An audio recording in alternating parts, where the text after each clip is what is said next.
প্রিয় দর্শক মণ্ডলী, কেএবিটিভি লন্ডন লিমিটেডের পক্ষ থেকে আপনাদেরকে স্বাগতম জানাচ্ছি এই ছোট ভিডিওটি দেখার জন্য। এই ভিডিওটি হলো বাংলাদেশ আওয়ামী লীগের প্রধান কার্যালয়ের ভিডিও।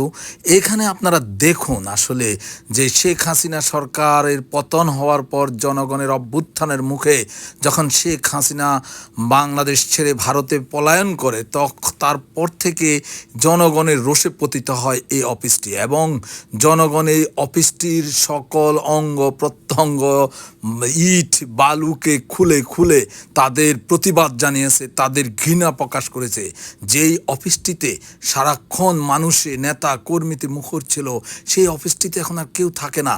সেই অফিসটি ভঙ্গুর অবস্থায় রয়েছে, সেই অফিসটির ইট বালুগুলো নিচে পড়ে আছে, এবং মানুষ রাতের বেলায় এখানে অনৈতিক কাজে লিপ্ত হচ্ছে। আবার দেখা যাচ্ছে যে অনেকে তাদের মলমূত্র ত্যাগ করার জন্য